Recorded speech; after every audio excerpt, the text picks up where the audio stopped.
The people who are bigger than you are not your competition. So understand that, right? You're going to look at them and you're going to go, we're just as good as them. We could do what they would do if people would just give us a chance, but they're not giving you a chance. Okay. So they're not your competition. The people who kind of do what you do but don't do what you do, they're not your competition either. Okay. People who are smaller than you are not your competition. Okay. Your competition are the people, the companies, or even the indifference or the lack of budget of the people that you want to work with. Why are they not working with you? Okay. That's your competition.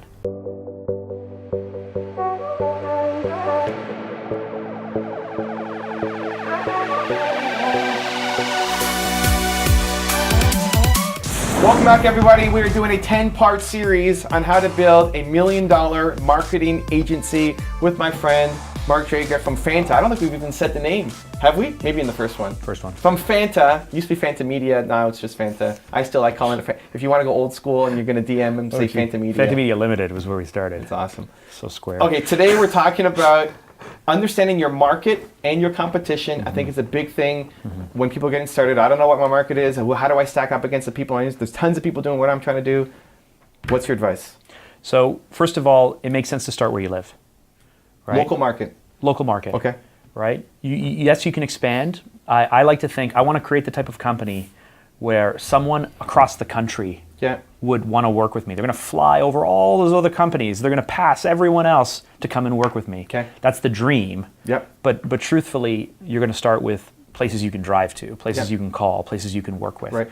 So depending on the type of agency you run, some things have to happen local, some things don't. Okay. If you're shooting photography for a website or something, it has to happen local. Right. If you're shooting a video, it tends to be very local. Right. If you're doing online advertising, it can be anywhere. Right. Design can be anywhere. All these other great things can be anywhere. Yeah.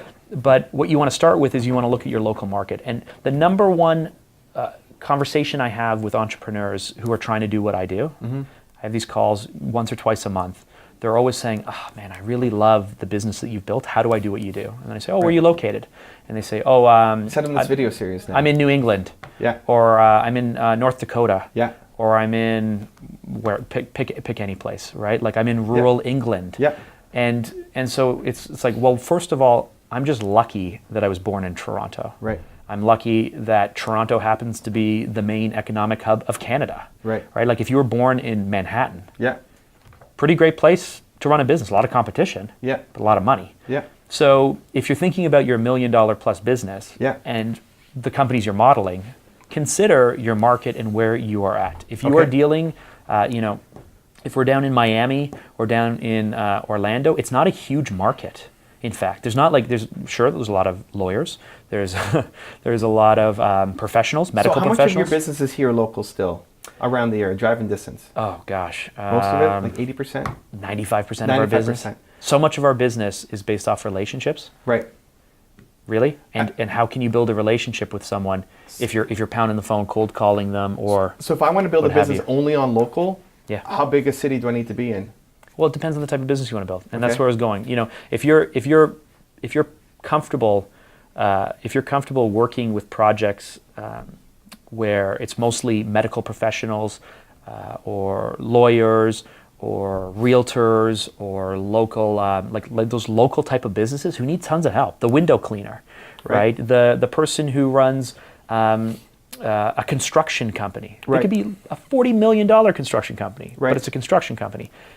If you love that business, if you love those clients, if you love that work, then those businesses are everywhere. If you want to run the startup for a new vodka company or a new vodka drink, you're probably going to have to be in like California or New York or Toronto or Montreal or London or Paris or think about the types of companies you want to work with more so than the size of the projects. But Toronto has how many people? In the general area, we're about 4 to 5 million. We're right above Chicago. It's a big city, right? Yeah. So if I'm in a city we're that fourth largest in North America. If I have a city with 25,000 people, like I'm probably not building $1 million business off of doctors and dentists or lawyers, or am I? I mean, you'd be the king of that town, right? Or the queen of doable? That town. Like, at some point, is there a minimum size or city? Like it needs to have 1 million people at least to be able to. It depends, right? On the type of people you're going to go after. No, it depends on the companies that are there, right? So if you're building a marketing agency, you're in B2B, right? You're a B2B company. You're selling to other businesses. So if Yeah. it's a bedroom community with 1 million people and there's no industry, there's no companies, doesn't matter how many people. Can't do it. If you're in a 50,000 person town and there's only one factory, you're not going to do it. Okay, if you're so in a small town with a lot of industry or a lot of companies, you're doing great. So if I want to build $1 million business and I'm in one of those sleepy communities, do I have to move? You have to move, Yeah. or you have to start thinking non-local, Okay. right? So this is the challenge. How do you build businesses? How do you? So my wife's aunt is a really successful entrepreneur out of Roanoke, Virginia. Okay. It's not a huge market, but she decided, or based on her experience, she's very heavily involved in technology and IT as it relates to law practices. Okay. She went on the speaking tour. She speaks a lot. She's, as far as I'm aware, the best at what she does for that one type of company. And so when she goes around, she has clients from all around America. Right. Right. And they're more than comfortable to fly over everyone else to work with her. Right. Right. So she didn't have to move. She didn't have to move her business. She didn't have to do any of those things because she is willing to go out there, build the relationships, build the type of company she wants to build. She doesn't physically move, but she has to travel a lot for her work. People have to meet you. Right. Right. So okay, so if I think, okay, my if I'm in a big city, awesome, I'm set. If I'm in a small city or town, a lot of competition there. So that's what the second half, your market so we get and there. competition. We get there. I hear you. If I'm in a tiny little community, but I want to build $1 million plus business, and I recognize, okay, it's not going to happen in this community. Do I start here and then move, or do I just move to that new bigger city that I'm going to build my business in? It depends on so starting here and then moving. If you're comfortable being the big fish in the tiny pond, and you can make your mistakes, now. Like again, video 1, I think it was, or video 2, said like get started. Right. Get started right away. Yep. So don't let this be the thing that holds you back. But it's getting started moving to the city. Like if I want to, my goal, I want to build $1 million plus business like you did, Mark, in this space.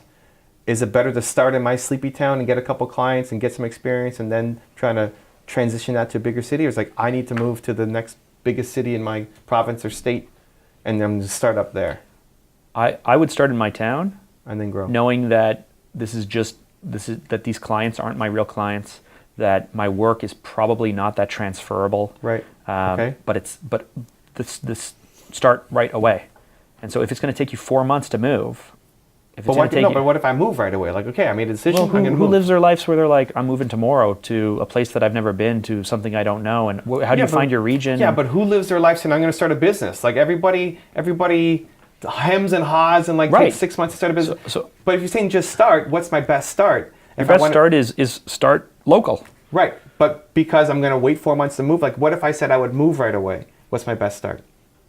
That's a lot of change for one person to do. So in this situation, someone's like, I'm quitting my job, I'm starting a company, I'm moving into a place I don't know for businesses I don't know, to a totally new geography or town. Right. I mean, if you're moving an hour away, move. Okay. Move. You don't even need to move though. You can just drive, commute, do whatever you need to do. That's right? not moving, right? If you're in New England and you're halfway between like New York and Boston, sell into both places, right? Like just say, okay, Monday and Tuesday I'm going to be in this city, and I'm going to spend the night at a Airbnb or something, and I'm going to hit my meetings, and I'm going to do my thing. Like, you got to hustle, you got to drive, you got to be willing to go. So this is if you're in, if you're 6 hours from the local area, that's a pretty big move. Well, whether you're even physically moving or not, if you're an hour and a half out of a big town, whether you decide to go into that big town and trying to sell there, or into your own local town and sell where you are. Even though it's not that far a commute, it's still not exactly where you are. What's the better play? Like if I want to hit $1 million as fast as possible, that's my goal. I want to be the next Mark Drager. What's my fastest path? Is it build here, get some revenue, get some experience, easier connections? Or is it like right away, these guys don't get me, they don't get my art. Like in the big city, they have bigger budgets and go straight there. What's my best path? If you have relationships where you're at, start right away with the plan to move. If the clients are waiting, if the people are waiting, build your portfolio, start right away. Okay. If it's starting from zero in both areas and you have the ability to move right away, move right away. Okay. Right? Cool. Everything's based on relationships. Sure. So your relationships in your local little town or wherever you might be will take you so far. Right. And that's fine. You're going to learn some stuff. Most people will turn their nose down at it if it's not big enough budget, if it's not good enough, if it's not this, if it's not that. But you're going to start and you're going to move your way up. So if you don't know anyone, if you have no work in your town, if there's a sleepy little town with this or that, or I used to talk to a business owner from New Zealand who was like, if I could sell the sheep, I'd be a millionaire. Right. But all we have is sheep. I can't sell the sheep. And right. I don't know. I've never been to New Zealand. I don't think that's the case, but that was his attitude. So you got to move. Right. Or also along your lines of relationship, you can also say, hey, do you know anybody in this city? Mm-hmm. Like if you're an hour and a half outside of New York, like it's great, you may have connections here, but like, hey, do you know anybody in New York who might be able to use me, or whatever the next closest big city is to you? But even now, like we're not in Toronto. No, like my office is in Markham. From here to downtown Toronto is how long? 14 kilometers. It takes anywhere from half an hour with no traffic to an hour and 10 with traffic. Right. I don't live in Toronto either. And you live? I live 55 kilometers from here. Which so takes you miles is like 30 miles. From your house to Toronto, downtown Toronto is what? Hey, Lucas, you just brought lunch. Lunch. Bring it in. Well, we got to eat. Entrepreneurs need to eat. Thanks, okay. Lucas. Yeah, thanks, man. Leave it in. Yeah, all of it, including that and this. From your house to the office. Downtown Toronto is what? Oh, an hour. Yeah, an hour and a half, 2 hours if it's a Friday afternoon. Right. So I think there's a lot of people, like they may not be in the city, but they're around the city. So you don't have to go and move to the city, but you're focused on building up business around here. You would take a local business, but you're not focused on mechanics and doctors and whatever out in Oshawa. No. Oshawa. But, you're in Oshawa? Yeah, I'm in Oshawa. Right. But if, so this really only applies for the people who are like 3, 4, 5 hours from someplace, in my opinion. Right? If you really want to be, if you have your dream to be in that place and go and do that thing, like ultimately you have to go where the money is. If you want to build $1 million business, you don't want to do that on 10,000 projects. Right. Right. You want to do that on, like I said, we're $1 million plus. Yeah. So we do 80, 90, 100, 120, 130 projects a year. Yep. Still a lot of projects. Yep. Some of them are very, very small. $400 or $500 is a project. Some of them are very large. $225,000 is a project. Yep. Right? That gets one project code, one invoice. Yep. So, but we're doing 90, 100, 120 of those a year. So you want to be able to not have to have 10,000 clients because you can't give them attention and do all those other things. Talking about competition. So in terms of competition, what you want to do is be able to look twofold. In your little sleepy town, you could totally crush it, right? You could be the best very, very quickly, right? But you're going to hit a ceiling where unless if you have your eyes set on being the best in America, the best in Canada, the best in Europe, the best in the world, wherever it is, chances are those competition are not going to push you to be the best that you can be, even when you're starting. So what I recommend is look at the people that you really want to be like, right? They're not, the people who are bigger than you are not your competition. So understand that, right? You're going to look at them and you're going to go, we're just as good as them. We could do what they would do if people would just give us a chance, but they're not giving you a chance. Okay. So they're not your competition. The people who kind of do what you do but don't do what you do, they're not your competition either. Okay. The people who are smaller than you are not your competition. Okay. Right? Your competition are the people, the companies, or even the indifference or the lack of budget of the people that you want to work with. Why are they not working with you? Okay. That's your competition. Right? I really want to work with this type of company. If they are going to the huge agency, you're not going to win that, so you have to work your way into that. Right? So that's how you look at the competition. You say, okay, I need to turn myself into this type of business to compete against those people and be better than them. If the type of company you want to work with do not seem to have budget, your competition isn't any other company. Your competition is a lack of budget. Mm-hmm. So are you going to win that? Are you going to be able to sell into it? Mm-hmm. How do you convince people to have budget when they didn't think they had budget? Right. So I started, and people get caught up in looking at the different companies. They Google their area, they look at who's up, and they go, oh, okay, let's do a SWOT analysis. Let's look at our strengths and our weaknesses and our opportunities and our tactics, or whatever SWOT stands for. And I think it's that, strengths, weaknesses, opportunities. I don't know what the T is. It might be tactics. Tactics feels off, but I don't know. It might be. You might be right. Anyway, whatever. I haven't threats. Pretty sure it's threats. I haven't done a SWOT in 12 years. Don't do a SWOT because it doesn't help, according to Mark Drager. Well, but the point is, you look at what everyone's doing, and that's great. Yeah. But your business is going to be built off of relationships and your portfolio, right? And so if I keep going up against company down the street for every single pitch, well, they're my competition. Mm-hmm. But if I don't, then they're not, right? Like, don't get caught up in looking at all these companies if you're not going up against them. If they're much, much bigger than you, say, how can I get there? Because I want their clients. I want to steal their clients. If they're smaller than you, are they stealing my clients? Are they nipping at my toes? So how do you set, because our last part about finding the market, so it's great to have a market, but there might be a lot of competition there too. So maybe you want to move. So how do you assess which market to get into with what competition is there? Do you care about the competition? Do you just disrespect the competition? You feel you can do it better? If there's no competition, is that a good thing? We did that for a long time when we started. So what's your advice? Like, I'm looking at a market, great, I need to go where the money is. How much does the competition that's in that market matter for me to have success as an agency? It only matters if it's bumping up against you. Okay. That's it. But it will, right? I mean, if you're bidding on projects. Maybe not. Okay. Even if the competition is... I have to be honest. I think if I think back over the years, I couldn't give you a percentage. Let's say 80% of the projects that we pitch or we win or whatever, they never get multiple quotes. So did you then convince them that they need an agency to work with? No, they're looking for someone. And they only had one person to reach out to? They found us, or they're working with us a second time because, again, the business is building, or they've moved somewhere else, or maybe it is a referral. And there are lots of people who go, oh, I've got to go out and get 2 or 3 quotes, or we're talking to a few other companies. And that's fine. But most people, in fact, have reach out to a few people, and people don't respond. They don't respond they literally don't pick up the phone and call back within an hour or two. Like you have to call back within an hour or two. So am I not concerned about my competition unless I'm actually bumping up against competition? Like, don't overthink it. Don't waste your time. Just find the market. And if you do good work, you're going to win.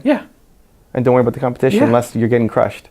Like there's a whole bunch of services where I see, like, there's a whole bunch of services we offer where we only have 8 or 10 clients. And I go, oh, all these other companies are doing work somewhere else. But if 100 people knocked on my door, could I handle 100 people? There's a lot of work out there. There's a lot of opportunity out there. So am I wasting my time by worrying about what other people are doing if it's disservicing the people right in front of me? Now, if you have nothing to do, if you have one project but you can handle 10, if you're losing all the time, like you keep going up, you're bumping up against people and you keep losing, then you gotta figure your stuff out, You got to get better. You have to give it time. You have to expand. You have to do all those things. But if you're sitting at your computer at 11 o'clock at night and you're Googling everyone and you're feeling depressed because these people are big and we're really small and they're really established and we don't have anything, and no, like, you're wasting your time. They're not your competition. For services that you offer, would you rather be first to a new market and bring and educate and talk to the clients and be the first one, or would you rather go to an existing market and beat out local competition? I'm not personally an early adopter in any aspect of my life. So, I like showing up to the party late and being better than everyone else. I'm the same way. That's Virgin. That's the Virgin model. Is it? Okay. Yeah, I guess. 100%. It's to go into a market that does it really poor and do it better than everyone else. Okay, so key takeaways. You have to go where the money is. You got to be in a market that is big enough to support you. And if you're in a small market, look for connections to the bigger one, but also like start here and scale that to get to where you want to go. And then for competition, don't worry about the competition unless you're actually bumping up against them. Pretty much. Cool. So this is a 10-part series. Up next is how to find the right customers for your business so you get paid. The link to watch that video is right next to us. We'll see you there.